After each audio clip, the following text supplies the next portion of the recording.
Olá, caríssimos irmãos e irmãs, sejam bem-vindos a mais um áudio da Meditando com Nossa Senhora, do momento oracional desse dia 4 de agosto de 2020.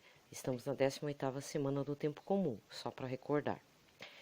Bem, ontem eu andei passando fake news para vocês, eu peço perdão, tá? Eu falei que a aparição de Nossa Senhora de Akita, lá no Japão, estava aprovada, era uma das poucas aparições aprovadas pelo Vaticano. Na realidade, não é uma das aparições aprovadas, como Nossa Senhora de Guadalupe, Nossa Senhora de Lourdes, Nossa Senhora de La Salette, Nossa Senhora de Fátima. Ela está com uma aprovação do bispo local. E isso está registrado no site Miracle Hunters. Se você vai na página inicial, no lado esquerdo, tem um menu, digamos assim, uma listagem de aparições aprovadas, desaprovadas, não aprovadas, as aparições aos santos, aprovação pelos bispos. Aí você clicando na aprovação dos bispos, Nossa Senhora de Akita aparece lá, tá? Então eu peço desculpas. Eu estou em outra página, tá? Saí da página.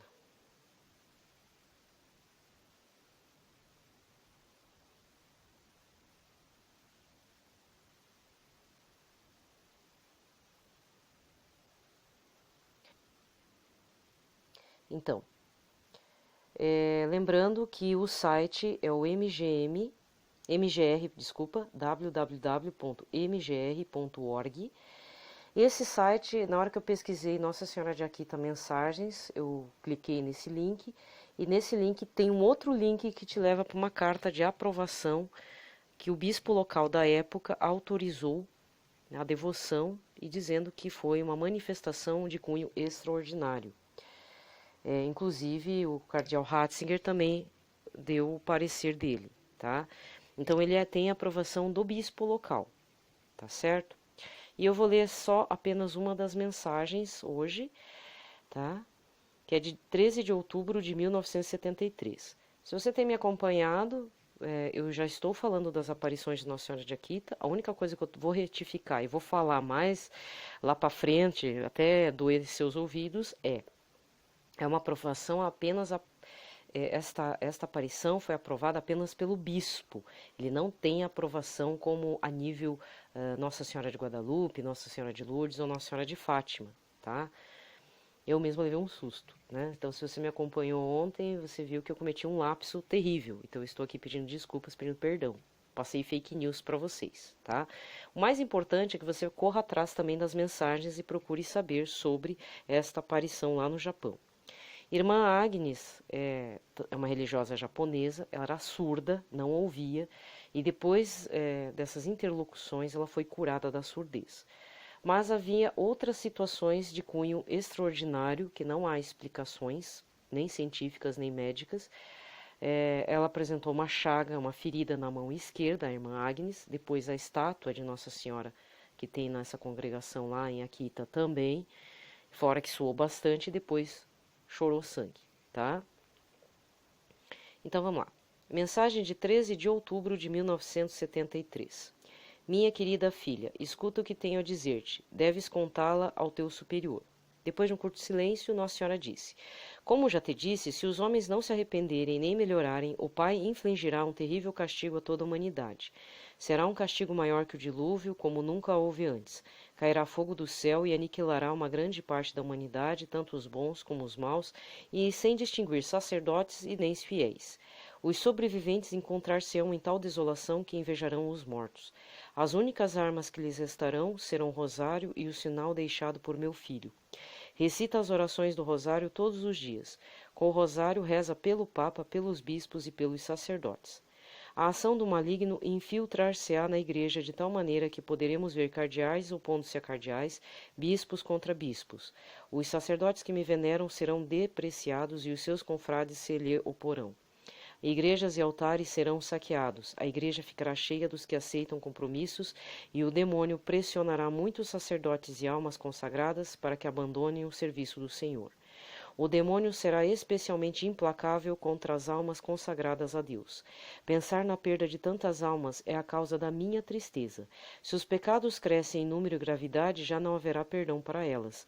Com o valor, fala ao teu superior. Ele saberá como animar cada uma de vós a rezar e a levar a cabo obras de reparação. Nossa Senhora calou-se e a irmã Agnes perguntou: quem é meu superior? A voz respondeu: é o bispo Ito, que dirige a tua comunidade. Então ela continuou: porém, tem algo a perguntar-me? Hoje é a última vez que te falarei de viva voz. De agora em diante obedecerás a que te envia e ao teu superior. Reza muito as orações do rosário. Eu sozinha, todavia, posso protegê-las das calamidades que se aproximam. Aqueles que colocam a sua confiança em mim serão conservados. Bem, foi feita uma anotação depois do furacão Katrina, que atingiu Estados Unidos, né? Mas teve tsunami no Japão. Então muita gente começou a associar essas mensagens de Nossa Senhora de Akita da década de 70 a esses eventos do clima. Mas nós bem sabemos que a coisa só anda piorando, né, gente? Vamos ver aqui.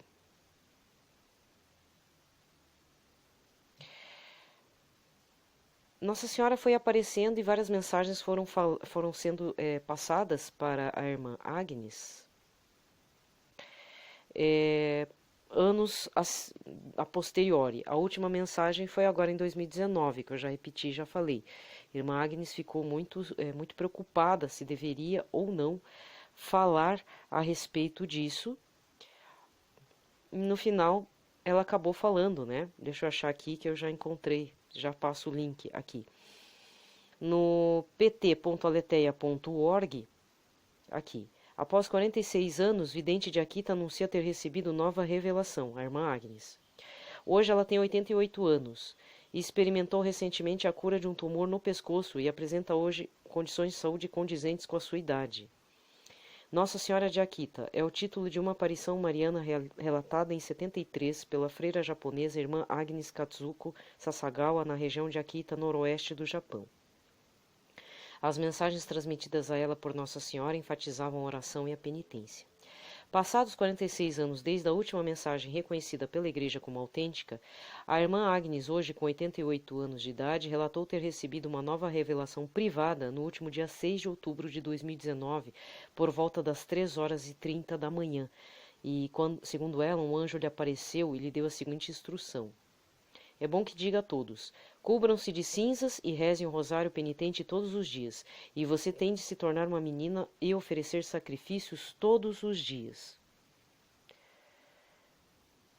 Pois é.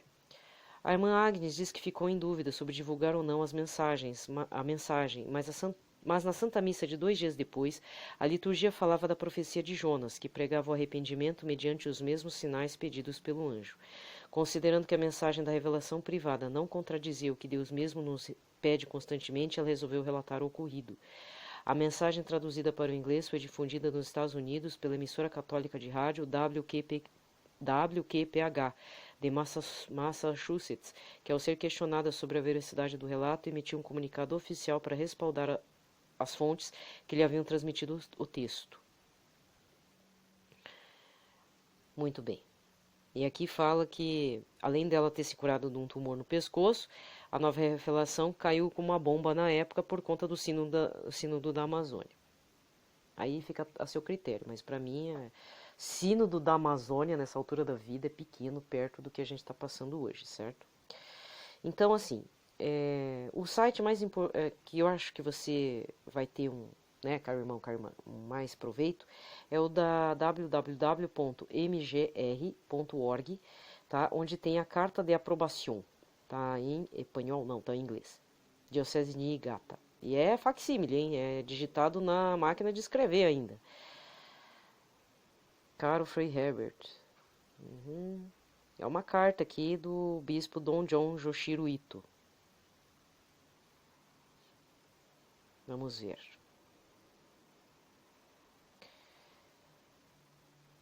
Muito interessante. Bem, eu não tenho como acessar as outras mensagens de Nossa Senhora de Akita, né? Quer dizer, você pode entrar nas derradeiras graças, vai estar 3 ou 4 mensagens, tá? É, muita coisa na internet, no YouTube principalmente, mas muita coisa, como diz, avulsa, né? Muita coisa pincelada demais para o meu gosto. Mas como é uma aparição, a mesma aprovada pelo bispo, pouco conhecida no Brasil, no Ocidente, então fica difícil mesmo eu estar também conseguindo outras informações além daquelas que eu já não passei. Tinha uma época que alguém publicou um livro, eu não sei que editora, sobre as mensagens de Nossa Senhora de Akita. Até que abaixei aqui um site, vou guardar essa página para amanhã. Muito bem. Talvez tenha mais mensagens, né? Mas é tudo nesse teor, vocês já entenderam, né? É meio parecido com a aparição de Nossa Senhora Rosa Mística, tá? Então, nós vamos encerrar este momento. Hoje está bem curto. Eu estou encerrando porque, assim, eu estou gravando no dia 4 mesmo, de tarde. Tá atrasado, não vou mentir, tá? Tá atrasado nessa terça-feira. O que aconteceu nessa terça-feira lá no Líbano? Uma mega de uma explosão que, pelo que entendi, eu não entendi se são 400 mortos ou 400 feridos. Eu sei que muita gente se machucou, parecia uma praça de guerra, parece que alguém soltou uma bomba e o pior, fez um cogumelo. Pelas imagens que as pessoas fizeram, ele primeiro pegou fogo e depois deu uma mega de uma explosão que parecia, e aquela coluna de ar, né, que se formou, parecia um cogumelo de bomba atômica. E o que eu falei esses dias? Dia 6 agora de agosto, vamos lembrar, 6 de agosto de 1945, a queda da bomba de Hiroshima, tá? E se não me engano, são 75 anos da queda da bomba, né? Eu sou péssima para fazer contas, tá? Então, me desculpa aí se você tá me achando meio burrinha, mas é que eu falar a verdade, eu sou péssima para matemática, não vai, não vai. Mas são 75 anos, né,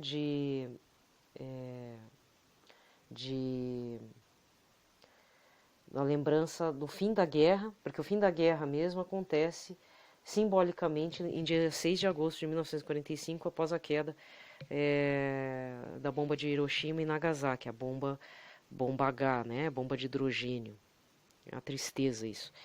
E aí eu estava comentando sobre, né, e hoje acontece esse tipo de coisa lá em Beirute, lá no Líbano. É horrível, né? Outra coisa também, não sei se é coincidência, se fizeram de propósito, eu não sei. Dia 6 de agosto é dia da transfiguração do Senhor. É uma data fixa que eu vi. Porque eu sou meio lesada para algumas datas da igreja, certo? Para algumas coisas realmente eu sou meio lesadinha. Eu sei que quando é das basílicas também são datas fixas, né? E aí eu prefiro nem meditar muito, nem especular muito por que jogaram a bomba bem no dia 6 de agosto. E o que eu falei também, e você pode estar confirmando em algumas fontes históricas, a cidade de Hiroshima era a cidade mais católica. É onde havia população que frequentava a igreja católica. Então, com a abertura dos portos, as igrejas católicas começaram a entrar lá, porque o Japão ficou com os portos fechados até uma parte do século XIX. E o próprio governo japonês viu que aquele estilo samurai de vida, não tem um exército próprio, é um exército formado por uma classe chamada samurai, que era por conta dos shogunatos, né, dos shoguns, senhores, né? É tipo senhores feudais mesmo. Então, o Japão precisava se modernizar. E por conta disso, eles primeiro acabaram com a casta samurai, meio que juntaram os shoguns lá, tinha que centralizar o governo na figura do imperador. A partir do momento que foi eleito, não é eleito, mas colocaram, digamos, um imperador com pulso firme, os interesses começaram a ser motivados. O Japão participou da Primeira Guerra Mundial, começou a ganhar, né? Teve a guerra contra a China, contra a Coreia, teve também contra a Rússia, que aí eles meio que perderam, se não me engano. Mas eles estavam animados, estavam com uma indústria bélica muito potente e formaram um exército profissional, um exército como as outras nações. Tem a ficção, né, O Último Samurai, do Tom Cruise, que não é um exemplo de dados históricos ali para você usar, mas para você ter uma noção básica do que aconteceu esse conflito entre a casta samurai, entre alguns shoguns, que não queriam essa modernização nem abertura dos portos para o mundo. É uma questão histórica esse fechamento dos portos. Inclusive,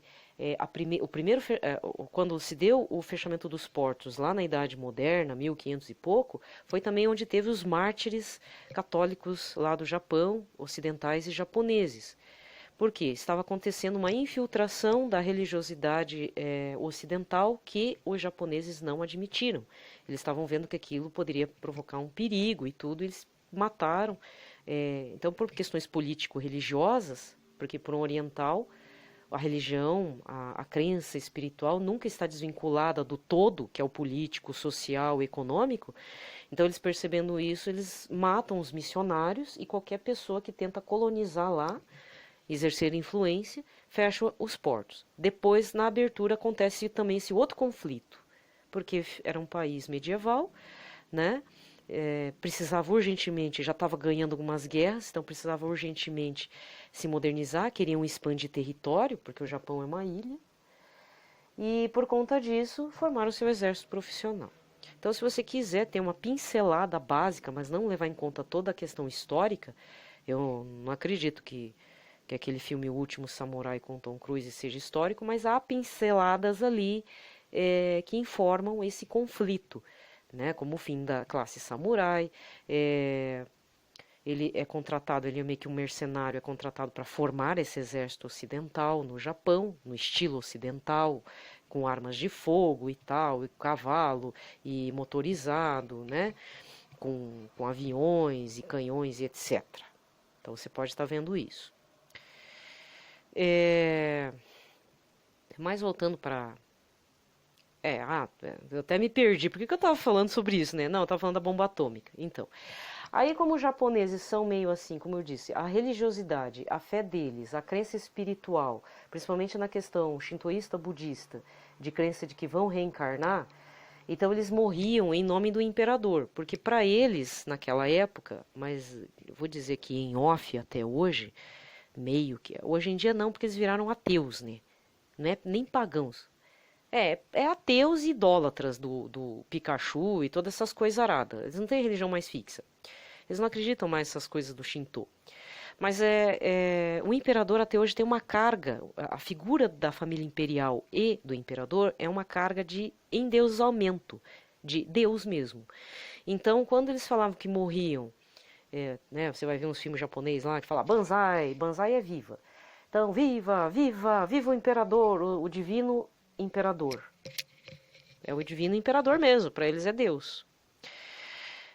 Morrer em nome do imperador naquela época, no período da Segunda Guerra, era uma honra total. Então, por isso que existiam os kamikazes. Eles morriam mesmo, com maior prazer, com maior honra. Por quê? Primeiro porque tem o suicídio honroso, né? Já desde do tempo dos samurais, né? Aí você que é descendente japonês, procure saber se tem sangue japonês aí, porque isso ajuda bastante na hora de você rezar, quando você descobre que você padece de tendências suicidas, tá? Eu falo por questões familiares mesmo. Eu já passei por pensamento suicida, é uma carga bem pesada isso, geneticamente falando, tá? Então procure saber se você tem aí na sua linhagem um japonês, porque japonês, fazer suicídio honroso é com ele mesmo, tá? Então, mas voltando para a Segunda Guerra, eles não, os americanos tinham que barrar um pouco essa índole do japonês, porque o japonês quando entra para a guerra é para morrer, não tem essa, nem acho que vai voltar vivo, mesmo que tenha medo, né? Mas de qualquer forma aí lançaram a bomba, mas também não precisava ter lançado uma bomba desse kilowatt, né, nessa intensidade. Então eu estou só falando para vocês. Essas cidades que eu estou falando era onde tinha muitos católicos, tá? A Igreja Católica entrou posteriormente. Muitos preservaram a memória de Jesus e Nossa Senhora, porque eles foram evangelizados desde a Idade Moderna, então eles preservaram esse culto, né? Tanto é que a tendência é que seja extinta, né, esse culto antigo, e que se volte para a Igreja Católica Apostólica Romana, se ainda tiver tempo, lógico. Mas aí a bomba cai nessas cidades no dia 6 de agosto de 1945. Hoje o meu áudio está parecendo teoria da conspiração, mas que foi feio de ver aquelas imagens daquela explosão em Beirute parecendo uma bomba atômica, é o fim da picada, né, gente? Fora também que eu peço orações para as vítimas aqui da BR-277. Para piorar, teve outro acidente no mesmo, acho que no mesmo local e depois lá em Cascavel. Enfim, teve um acidente logo na sequência, logo um dia depois do que aconteceu domingo. Por que que os bombeiros e os socorristas ficaram muito sentidos? Porque, sabe, ficou uma coisa estranha. Fala assim, 8 mortos, 22 feridos. Só 8 mortos. Não, gente. É porque foi pedaço de gente para tudo que era lado, sem contar que tinha 5 motociclistas. E alguns estavam na pista e não viram a carreta. E, aliás, o motorista da carreta ficou extremamente chocado. Ele também não enxergou nada e saiu batendo em todo mundo e disse que tinha pedaço de gente grudado na lataria dele lá. É horrível. Ele não saiu da. Ele não estava bêbado, pelo que eu entendi. Ele simplesmente entrou no escuro. Chegou com o advogado, disse que não fugiu do local, ficou traumatizado, está respondendo lá e tudo. Mas vamos rezar pelas essas vítimas e pedir que os responsáveis sejam responsabilizados, porque sim, existe responsabilidade civil, sim, que é por conta da concessionária que administra a região. Diz que só sinalizou um lado, porque ele é um vai e vem, né?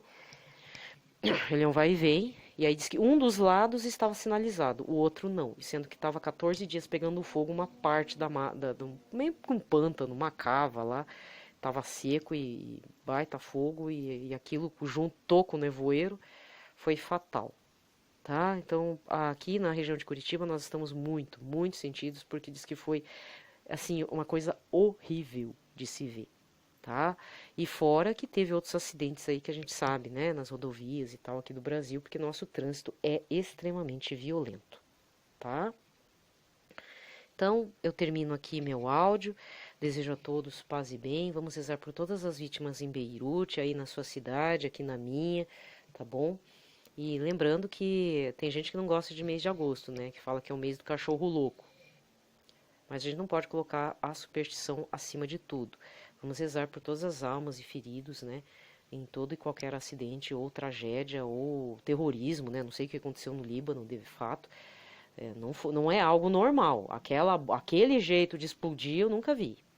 Nunca tinha visto aquilo. Não é porque grava hoje em dia com smartphone, mas aquilo é extremamente feio. Tá? Então, paz e bem a todos.